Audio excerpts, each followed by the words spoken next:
is Elle Cohen, and I'm interviewing RajaniLaRocca, the author of Midsummer Mayhem.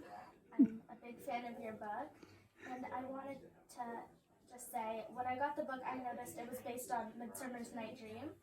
So I read Midsummer's Night's Dream before I read this book, but I just wanted to ask you, would you recommend reading Midsummer's Night Dream before this book? It's an interesting question. So, my intention when I wrote the book was for people to be able to enjoy it whether or not they were familiar with the Midsummer Night's Dream. Yeah. I think that, so my hope is that if you haven't read A Midsummer Night's Dream or seen it, that this book will make you want to go see it or read it. And also, if you have read A Midsummer Night's Dream or watched it, that it will enhance your enjoyment of Midsummer Mayhem. Yeah. So I think that it's not a prerequisite, but if it inspires people to go read or watch a little Shakespeare, that's good. Yeah, it's not either one. Right. This book is based on Midsummer's Night Dream, but it also has like a lot of personal aspects, especially with Mimi. Mm-hmm. So how much are the characters, especially Mimi, based on you and your experiences? Oh, that's a great question. So I will tell you that I have two children. I have an older son and a younger daughter, and my younger daughter is named Mira, so she is Mimi. That's who the name is inspired by. When I first started writing this book, I thought that this was a little bit about their relationship, because my son is 3 years older. He's accomplished at all kinds of stuff. Like, he's an amazing musician. He's really good at school, super smart, all this stuff. And my daughter is also super talented at lots of things, but she was 3 years younger than her brother. And so I thought about what it was like to be a younger sibling with somebody who's that much of a superstar in your house, and wondering, just feeling frustrated, like, I'm never going to be like that. But the real truth of it is that you're just not as old as that person.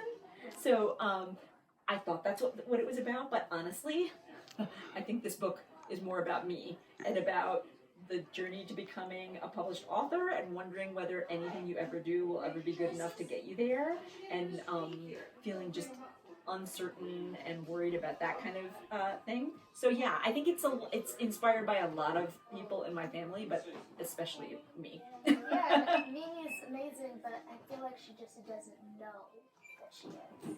Yes, and I think that's pretty universal with a lot of people. I think that especially with young people, it's like you've got so many things that you love, and you've got so many talents that just need a little bit more time to mature, and that you don't recognize how extraordinary you can be even as a kid. So yeah. Yeah. So the main character obviously has a dream, but she has many obstacles on the way to that dream. Have you experienced that as an author? Yes, many obstacles. I think that, so my first career is as a doctor. That was what I kind of wanted to do from when I was a kid. And I have to say that, I was pretty successful at it. Like, I did well in school. I got into medical school. I went, I work at the hospital that I want to work at. I feel like I do a good job as a doctor. But I feel like the whole process of writing and entering the publishing world is an incredibly humbling one. So it's hard, because you put your whole heart into something, and you're like, here it is, this is my soul, it is on a page, and I'm laying it at your feet. And then a lot of times people are like, and I'm not really that into it, or like, this this isn't for me, or I wish it were more like this. And it's hard. There's a lot of no before you get to yes in publishing. And so that was a very interesting experience. And there are many times, there were many times when I felt like maybe I should stop. Like, maybe this isn't in the cards for me. Maybe I should just write for fun and not worry about getting published. But, like Mimi, you have to just kind of keep going forward. And eventually, hopefully you get to yes. I'm so thankful you went through with this book, because I love it. Oh, thank you. Thank you. It has been worth it. All the wonderful stuff that has happened once the book, I knew the book was going to be a real book, has been worth all the kind of doubt and heartache from before. Yeah. The end result is just great. Oh, thank you. So your book actually inspired me to experiment with cooking. Ooh. So I wanted to ask, kind of like, do you like baking? Do you like cooking? Are you a foodie? Like, what is your relationship like with that? Yes, I'm yes to all three of those things. So I'm a huge foodie. Wherever my family and I love to travel, and wherever we go, we try and like experience the real authentic cuisine of wherever we are. That's like one of the great joys of our lives. And also kind of wherever we go, even within the US, like it doesn't have to be another country. Like whatever food they have there, we try and eat it. And I love to cook and I love to bake. And I actually came to baking pretty late in my life. So I was in medical school when I had a roommate who was an incredible baker, and I was so intimidated, and she was like, you just gotta have this stuff around, like no big deal, and then follow a recipe. So we started baking together a lot in medical school, and then it was just totally, like, I was hooked. So I like kept baking, and I made all the recipes of any significance in this book. And there are 3 in the back, and there are more on my website, but I made all of them. I am so looking forward to making them. Another question, what was your favorite thing that you've ever made or that you've ever eaten?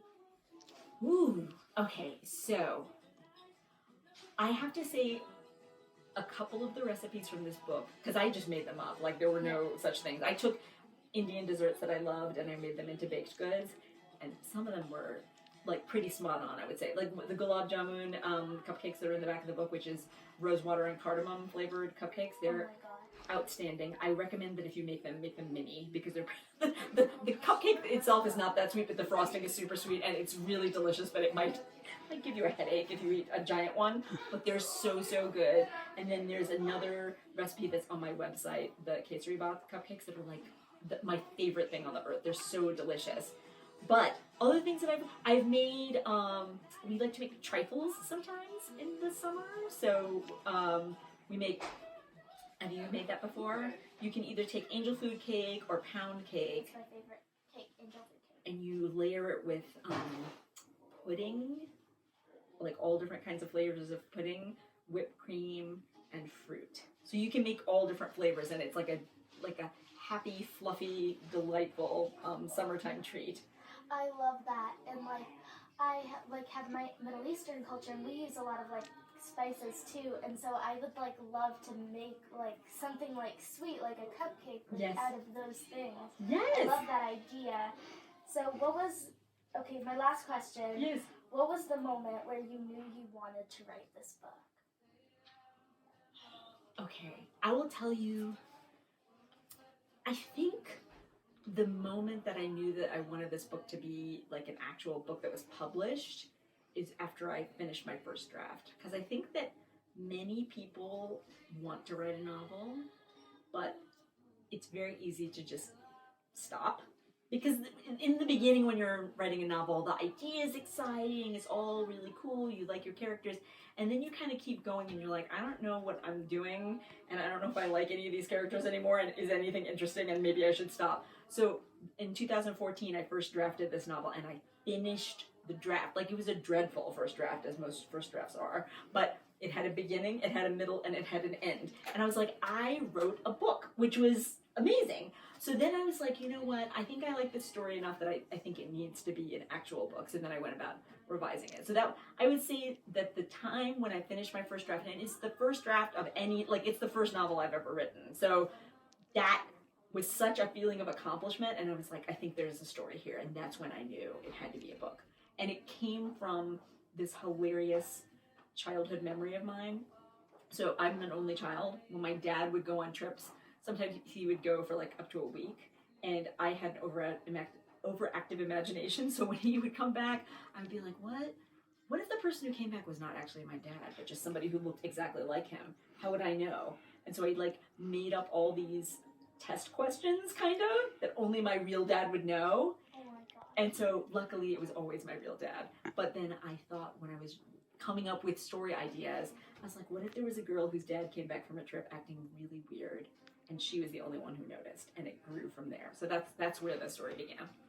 I have that kind of overactive imagination where it's just at the point where it gets to be stop. I know, right? It's you need to just find a way to reassure yourself, right? Yeah. Exactly. It's not that the world isn't really that weird. Yes.